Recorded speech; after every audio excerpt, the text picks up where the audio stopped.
வணக்கம் நேர்களே, நான் உங்கள் ஆஸ்ட்ரோ பூர்ணா. இன்னைக்கு நம்ம பார்க்கக்கூடிய சிறப்பு தலைப்பு சனி வக்ர பெயர்ச்சி. சனி பகவான் மீன ராசியில் இருந்து கொண்டு தன்னுடைய நிலையை வக்ர நிலையாக மாற்றிக்கொள்கிறார். இப்போ ஒருத்தருக்கு சாதாரணமாக நம்ம ஒரு மனிதரை எடுத்துக்கிட்டோம் அப்படின்னா, ரொம்ப கோவப்படுறாரு, ரொம்ப தேவையில்லாம பேசுறாரு அப்படின்னா அவருக்கு வக்ர புத்தியா இருக்கு, அதனாலதான் இந்த மாதிரி தேவையில்லாம பேசுறாங்க அப்படின்றது ஜென்ரலா பழக்க வழக்கமாக நம்ம சொல்லக்கூடிய சில சொற்கள் தான். இப்போ கிரகங்கள் வக்ர நிலை அடையும் போது அப்படின்னா என்ன அப்படின்னு கேட்டீங்கன்னா, அவர்களுடைய அந்த கிரகங்களினுடைய தன்மையை மாற்றி கொள்கின்றன. இப்ப சனியினுடைய தன்மை என்னது? ஒரு நீதிமான், ஒரு ஜோதிட ரீதியாக ஒரு நீதிமான், ஒரு மெதுவாக செல்லக்கூடிய ஒரு கிரகம்.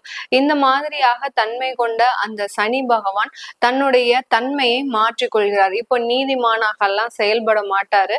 அடுத்து பாத்தீங்கன்னா மெதுவாகவும் செயல்பட மாட்டாரு. ரொம்ப ஃபாஸ்டா ஒரு செயல்படக்கூடிய ஒரு கிரகமாக மாற போறாரு.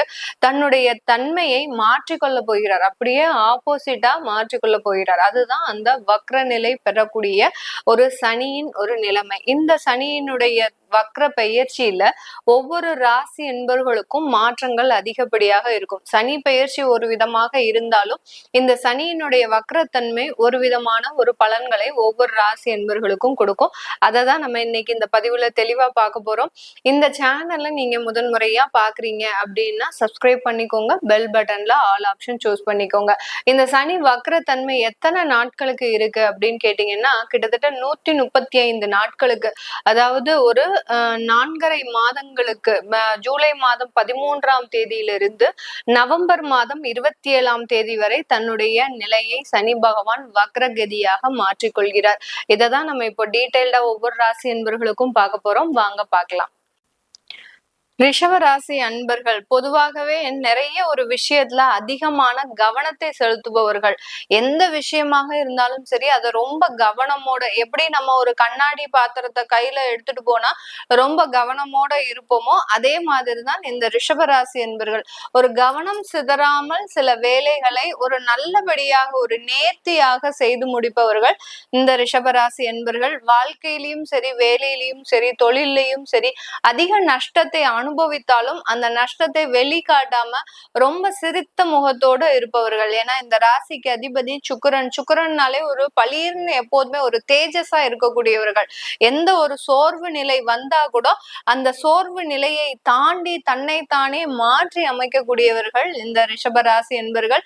இருந்தாலும் இந்த ரிஷபராசி என்பர்களுக்கு கடந்த ஒரு 1.5 வருடங்களாக 2 வருடங்களாக நிறைய தொந்தரவுகள். ஏன்னா அந்த ஜென்ம குரு இருந்தது இவர்களினுடைய ஒரு மகிழ்ச்சியான ஒரு தருணத்தையே அழிச்சிருச்சு.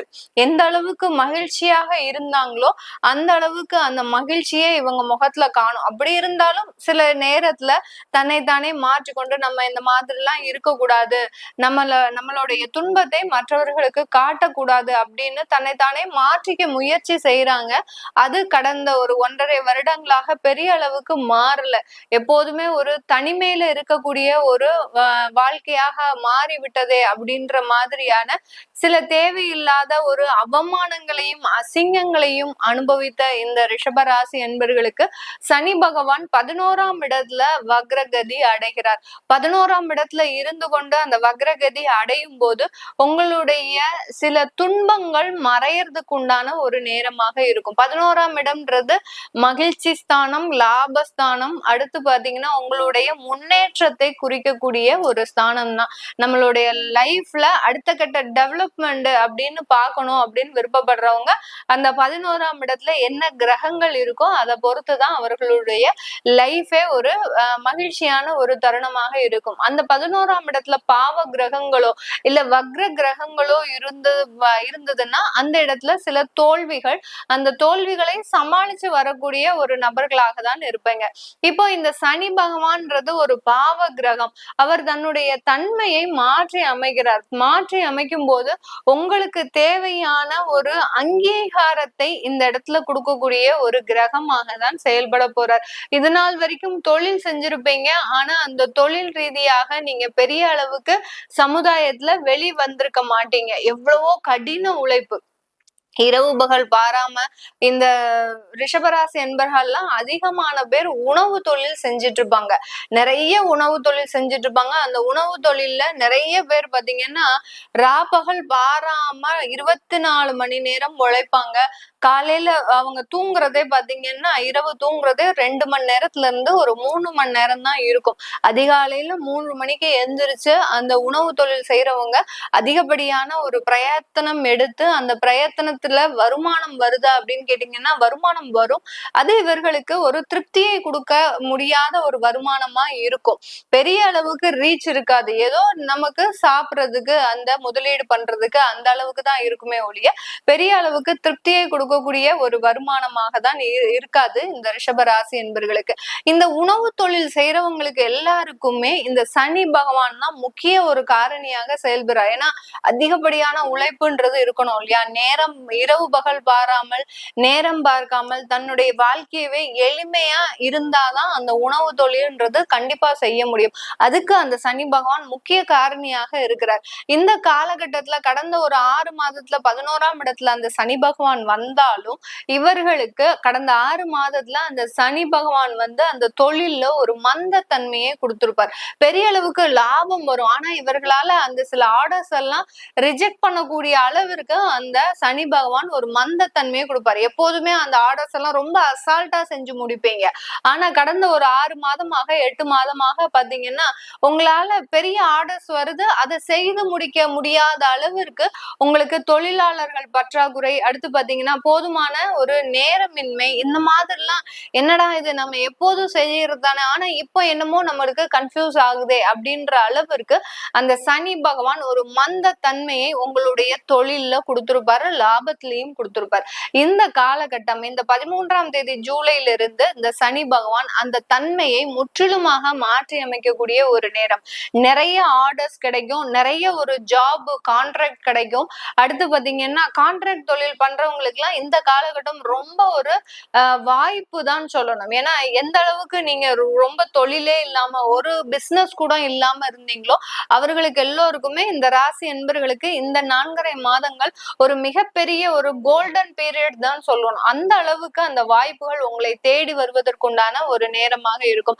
லேபர் கான்ட்ராக்டா வச்சிருக்கிறவங்க வெளிநாட்டுல எல்லாம் நிறைய பேர் வந்து லேபர் கான்ட்ராக்ட் தொழில் பண்ணிட்டு இருக்கிறீங்க. அவர்களுக்கு எல்லோருக்குமே இந்த காலகட்டம் மிகவும் ஒரு அற்புதமான ஒரு காலகட்டமாக இருக்க போகுது. ஏன்னா சனி பகவான் வக்ரகதி அடையும் போது அந்த ராகுவோட சேரும் போது அந்த சனி ராகுன்ற சேர்க்கை அந்த லேபர் கான்ட்ராக்டுக்கு ஒரு முக்கியத்துவம் வாய்ந்த ஒரு கிரகமாக இருக்க போது இந்த 4.5 ஆண்டுகளுக்கு 4.5 மாதங்களுக்கு. இந்த 4.5 மாதங்கள்ல இந்த சனி பகவானுடைய தன்மை இந்த தொழில் செய்யறவங்களுக்கு எல்லாருக்குமே நிறைய ஒரு மாற்றத்தை கொடுக்க போகுது. அதே சமயத்துல அந்த தன்னுடைய வக்ர பார்வையாக தான் அந்த சனி பகவான் உங்களுடைய ராசியை பார்க்கிறார். அதனால இது வரைக்கும் சாதுவாக இருந்த இந்த ரிஷப ராசி என்பவர்கள் யாரு என்ன குறை சொன்னாலும் சரி, வீட்டுல இருக்கிறவங்களே எப்ப பார்த்தாலும் இந்த ரிஷபராசி என்பர்களை நீ இது செஞ்சா குத்தம், அது செஞ்சா குத்தம், நீ இங்க நடந்தா குற்றம், நீ அங்க போனேன்னா குற்றம், இந்த மாதிரியாக ஏதாவது ஒரு குற்ற சொல்லிக்கிட்டே இருந்திருப்பாங்க கடந்த 1.5 வருடங்களுக்கு. அடுத்து பாத்தீங்கன்னா எப்போதுமே இந்த தன்மையை இந்த ரிஷபராசி என்பர்கள், ஏன்னா யாராவது வீட்டுக்கு வந்தாங்கன்னா ஒரு சிரிச்ச முகத்தோட பேசுவாங்க. ஆனா வீட்டுல இருக்கிறவங்களுக்கு அது பிடிக்காது. ஏன் அவங்க வந்தோடனே நீ அப்படி ஒரு சிரிப்பு சிரிக்கிற, உன்னால அமைதியா இருக்க முடியாதா, அவங்க கிட்ட பேசாம இருக்க முடியாதா அப்படின்லாம் ஒரு குறை சொல்லிக்கிட்டே இருப்பாங்க. ஒரு சின்ன சின்ன விஷயத்துக்கும் குறை சொல்லக்கூடிய ஒரு நபர்களாக தான் உறவினர்களும் சரி தன்னை சார்ந்தவர்களும் இந்த ராசி என்பர்களுக்கு இருப்பாங்க. அப்படிப்பட்டவர்களுக்கு இந்த காலம் பாத்தீங்கன்னா சாது மிரண்டால் காடு கொள்ளாது அப்படின்ற மாதிரி தான். என்ன எந்த இடத்துல எதை செய்யணும் அப்படின்னு நினைக்கிறீங்களோ ரொம்ப அசால்ட்டா செய்யக்கூடிய ஒரு நேரம். வக்ரகதியாக உங்களுடைய ராசியை அவர் 3ஆம் பார்வையாக பார்க்கிறார். அப்படி இருக்கும்போது நீங்க சாதாரண தன்மையோட யார்ட்டையும் பேச மாட்டீங்க. இது வரைக்கும் யாருக்கெல்லாம் பாவப்பட்டு நீங்க பேசுனீங்களோ அவங்க கிட்ட எல்லாமே ரொம்ப ஆப்போசிட்டா பேச ஆரம்பிச்சிருவீங்க. என்ன வேணும் உனக்கு, நான் இப்படித்தானே இருக்கணும், நான் இப்படித்தான் இருப்பேன் அப்படின்ற மாதிரியாக நீங்களே உங்களுடைய ஒரு தன்மையை மாற்றி அமைக்கக்கூடிய ஒரு நேரமாக தான் இந்த ரிஷபராசி என்பர்களுக்கு இருக்க போது. 5ஆம் பார்வை 5ஆம் இடத்தையும் உங்களுடைய சனி பகவான் பார்க்கிறார், வக்ரகதியாக பார்க்கிறதுனால குழந்தைகள் எந்த அளவுக்கு மாற்றங்களை அனுபவிக்கணும்னு நினைக்கிறீங்களோ அந்த மாற்றங்கள் எல்லாம் வந்திருக்காரு. நல்லா படிக்கணும்னு நினைச்சிருப்பீங்க, ஆனா அந்த குழந்தை நல்லா படிச்சிருக்காது.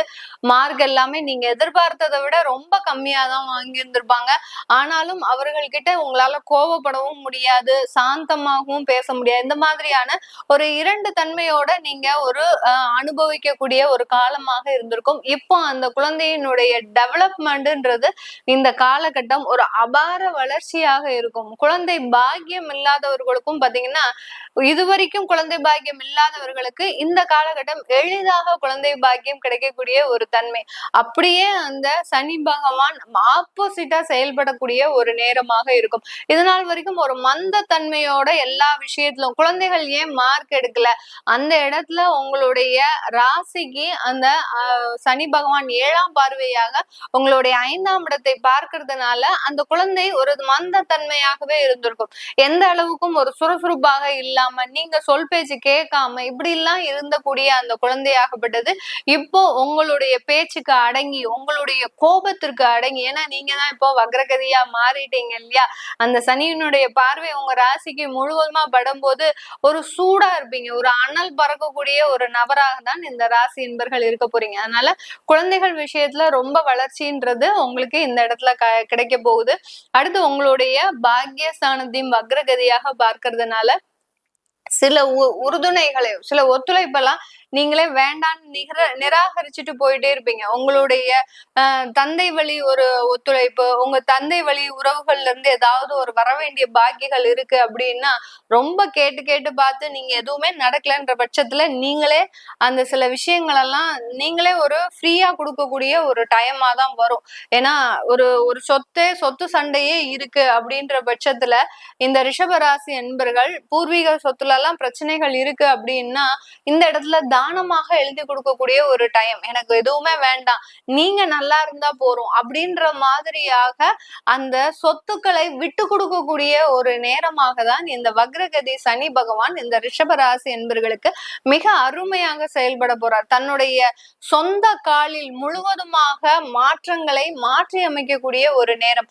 வேலை செய்கின்றவங்களுக்கு பாத்தீங்கன்னா அவர்களுடைய வேலை விட்டுருக்கிறீங்க அப்படின்னா, ரிஷபராசி என்பர்கள் யாராவது வேலையை விட்டுருக்கிறீங்க அப்படின்னா அந்த இடத்துல உடனே ஒரு வேலை வாய்ப்பை கொடுப்பாரு. அந்த இடத்துல பதவி உயர்வு, வருமான உயர்வு, இப்படி அடுக்கடுக்காக நிறைய மாற்றத்தை கொடுக்கக்கூடிய ஒரு நேரமாகவும் இருக்கும். வேலைக்கு போகவே இஷ்டம் இல்லை அப்படின்றவங்க எல்லாம் பாத்தீங்கன்னா இப்போ இந்த 4.5 மாதங்களுக்கு ரொம்ப சுறுசுறுப்பா வேலை செய்யக்கூடிய ஒரு நேரமாகவும் தான் இந்த ரிஷபராசி என்பர்களுக்கு இருக்க போகுது. இந்த காலகட்டம் திருமண முயற்சிகள்ல சிறிதளவு தேக்கங்கள் இருக்கும். அதே சமயத்துல காதல் விஷயத்துல எல்லாம் பாத்தீங்கன்னா ஒரு முரண்பாடான கருத்துக்கள், வக்ரகதியோடு உங்களுடைய 5ஆம் இடத்தை பார்க்கும் போது அந்த காதல்ல சில ப்ராப்ளம்ஸ் வர்றதுக்கு வாய்ப்புகள் அதிகமாக இருக்கு இந்த ரிஷபராசி என்பர்களுக்கு. அதனால ஒரு 4.5 மாதங்களுக்கு பொறுமையாக போங்க, எந்த விதமான பேச்சுவார்த்தைகளும் செய்யாதீங்க. கருத்து வேறுபாடுக்கு அதிகமான ஒரு சாத்திய கூறுகள் அதிகமாக இருக்கு. வெளிநாட்டுல வேலை செய்யறவங்களுக்கு இந்த காலகட்டம் ஒரு நிறைய ஒரு வாய்ப்புகளையும் அடுத்த வருமானத்தையும் அளிக்கக்கூடிய ஒரு நேரமாக இருக்கும். வருமானம் நல்ல சஃபிஷியண்டா வந்துட்டு இருக்கும். எந்த இடத்துல இன்வெஸ்ட் பண்ணணும், எந்த இடத்துல இன்வெஸ்ட் பண்ணக்கூடாது அப்படின்றத நீங்களே உணர்ந்து செயல்படக்கூடிய ஒரு நேரமாக தான் இந்த சனி வக்ரகதி இந்த ரிஷபராசி என்பர்களுக்கு கொடுக்க போகுது. இது எல்லாமே நம்ம கோச்சார நிலவரப்படிதான், தற்காலிக சூழ்நிலை, அதாவது கோச்சாரம்னாலே தற்காலிக சூழ்நிலையை வச்சுதான் நம்ம சொல்லிட்டு இருக்கிறோம். உங்களுடைய ஜாதகத்துல சனி நிரந்தரமாகவே வக்ரகதியா இருக்கிறாரு, சனி வக்ரம் அடைஞ்சிட்டாரு அப்படின்ற பட்சத்துல இந்த காலகட்டம் முழுவதுமாக உங்களுக்கு ஒரு நல்ல ஒரு ஃப்ரூட்ஃபுல்லான பீரியட், ஒரு கோல்டன் பீரியட் மாதிரி உங்களுக்கு ஒரு நிறைய ஒரு வாய்ப்புகளில் நிறைய ஒரு பண வருவாயை, கடனை அடைக்கக்கூடிய ஒரு தருணம், இதெல்லாமே நல்லா இருக்கும் இந்த ரிஷப ராசி என்பர்களுக்கு. அதை தெரிஞ்சுக்கணும் விருப்பப்படுறவங்க கீழே இருக்கிற நம்பருக்கு வாட்ஸ்அப்ல அப்பாயின்மெண்ட் வாங்கிக்கிட்டு என்கிட்ட கன்சல்ட் பண்ணிக்கலாம். உங்களுடைய குழந்தைகளுக்கு நியூமராலஜி படி பெயர் வைக்கணும், குழந்தைகளுக்கு ஜாதகம் எழுதணும் விருப்பப்படுறவங்களும் கீழே இருக்கிற நம்பருக்கு மெசேஜ் அனுப்புங்க. உங்களுக்கு தேவையான தகவல்கள் தெரிய வரும். உங்களிடமிருந்து விடைபெறுவது உங்கள் ஆஸ்ட்ரோ பூர்ணா. நன்றி, வணக்கம்.